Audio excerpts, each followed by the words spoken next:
Well, I expect you've come back to hear the next part in the story of the Black Bull of Norroway. As you remember yesterday, the princess was left sitting on a rock whilst the Black Bull of Norroway went off to fight the evil enchanter who had turned him into the form of a bull many years ago. And he told the princess to sit very, very still on that rock. Don't move, don't speak, don't do anything until you see me again. Otherwise the magic will fall upon us. A bad magic.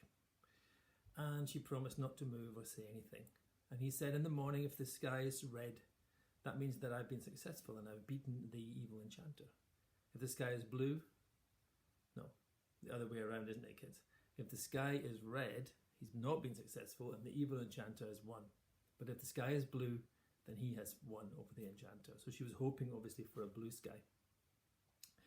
Well, off he went, and she sat there the whole night, and she could hear sounds, as I told you, sounds of a battle. But she was very still, like this. Like really super still, okay? The whole night. And in the morning, as she sat there, the sun came up. What do you think? The sky was a beautiful blue colour. And she got so happy at seeing the blue colour, she totally forgot the instructions that she'd been given by the Black Bull. She jumped down from the rock and she said, yeah, it's the blue sky, my prince is coming back. He's alive. And of course, at that moment, as she said it, the magic fell down upon her and she became invisible. And the magic fell down upon the prince who had turned back to human form, and he too became invisible. That means you can't see them. Also, when they spoke, they couldn't hear anything when they spoke. So they were invisible, you couldn't hear them. And she sat on the rock. She didn't know she was invisible. To her, she just looked normal. He didn't know that he was invisible. To him, he also, when he held up his hands, he could see them, he could hear himself. But he came back to find an empty rock, no princess. Of course, she was there. She was on the rock. He just couldn't see her. Princess, princess, he called, where are you, where are you? Nothing. And she sat on the rock. Oh, prince, prince, where are you? Please, please come back to me. Nothing. And they were right beside each other. In fact, he climbed up on the rock. It was such a big rock. And he sat right beside her. And they were both sitting. He was there. She was right beside. And they didn't know. They couldn't feel each other. But they were right beside one another. And they sat like that for a long time, waiting for the other to appear, not knowing they were sitting right next to each other the whole time. That's awful, isn't it? Poor things. And they sat there for a long time, and finally the prince just decided that she must have gone, and he thought, I'll go looking for her. So he jumped down from the rock, and off he went down the valley looking for her. After a while, she got tired of waiting, and she said, maybe something did happen to that prince. Maybe he was wrong about this guy. Maybe it was, as Mr. Drysdale earlier said, that the red sky means he made it and the blue sky, maybe he got it confused, like Mr. Drysdale did. Maybe he didn't make it. And she jumped down very sadly from the rock and crying, she walked away in the other direction down the valley. And she walked on for many days. And she finally came to a mountain. No normal mountain though. There was a huge mountain in front of her, like a huge sloping up wall of, not rock, a sloping wall of solid glass. You couldn't see through it because the glass was so thick, but it was glass. And she tried to climb up, and when she climbed up, she just slid down again. And she would climb up again, and she would slide down again. And even when she climbed up a third time, she just slid down again. She couldn't make it up. But she knew she had to somehow get over this huge glass mountain. Well, she walked along the base of the mountain, and then she finally came to a small house with a very big chimney and lots of smoke coming out the top. And she went up, knocked on the door, and a huge man came out with a giant beard, huge muscles, and a massive hammer. And he was wearing like a big leather tunic. And you could see behind him a massive fire inside the house, which was a bit strange. And there was lots of pieces of metal sticking into the fire. And beside the fire, there was like a big wood metal table with hammers and all kinds of things. Do you know what kind of person he was? Well, she figured out pretty quickly after seeing all the things in his house that he was what's called a blacksmith. He's somebody who takes metal, puts it into a very, very hot fire till it's glowing, and then with a hammer he can bang on that metal and he can bend the metal and turn it into a horseshoe or nails or anything made out of metal. He was a blacksmith, that's what they call it, or a smith.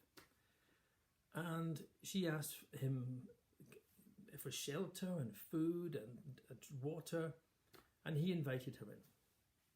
And she told him the whole story. And he felt sorry for her, and he said, I can help you get over this mountain. I can make you a pair of iron shoon. And she said, a pair of what? And he said, a pair of iron shoon. She said, I know what iron is. It's the metal that you're putting in the fire, but what's shoon? It's a very old word that means shoes. And she said, well, why didn't you just say shoes then? And he said, well, in a fairy tale, it's good to throw in these old words like shoon, isn't it? And she agreed that it was. So she said, well, can you make me these iron shoes? Yes, I can make you the iron shoes, but I prefer to call them shoon. No problem. Well, can you just make me a pair then? Certainly. But first, you must earn them. First, you must work for me for a while. Oh, okay. How long would you like me to work for you? Just 7 years. Sorry? Just 7 years. Did you say 7 years? Yes, 7 years. Why 7 years? Well, it's a fairy tale. That's often the case. 7 years.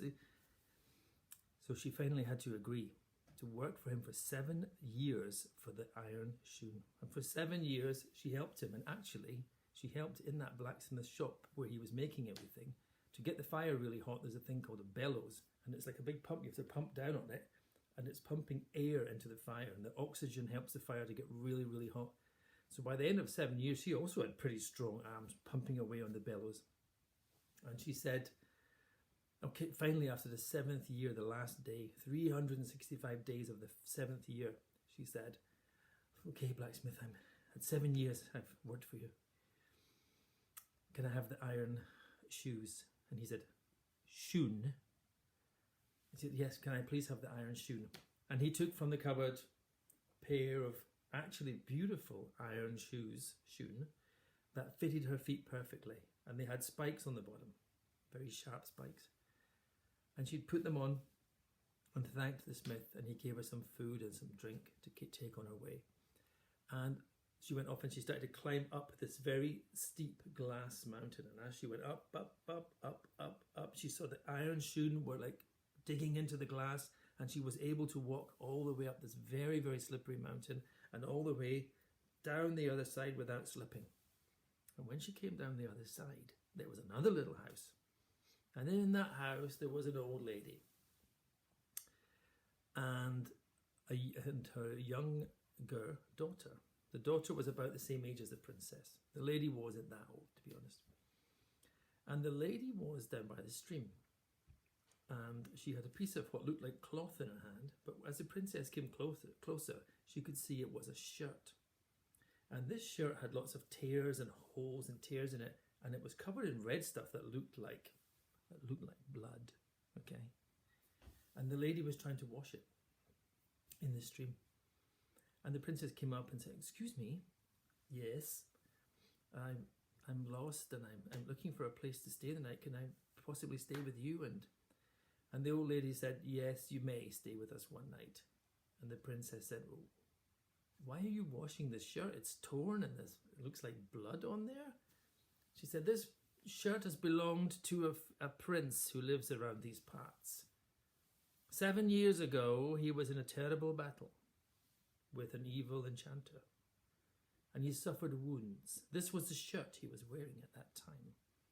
He has said that whoever can wash the blood stains from this shirt shall be his bride. They will marry. I'm trying to wash the blood from this shirt. I've tried for 7 years. And my daughter will marry the prince one day, once I manage to get the stains from the shirt. But no matter how much I wash, the stains do not come out of the shirt. I think now is time for a prediction, don't you? What do you think is going to happen when that princess, if the princess bends down and takes that shirt, puts it into the water and gives it a rub in the water? What do you think will happen? And what do you think will happen next if that thing happens that you think will happen? Okay? I think the story is about to get pretty exciting at the end. Tomorrow I'm going to tell you the fourth and maybe final part. I'm not sure. There may be 5 parts till we get to the end of the Black Bull of Norroway. I hope you've enjoyed it so far, and I look forward to seeing you then. Take care, everybody. Bye-bye.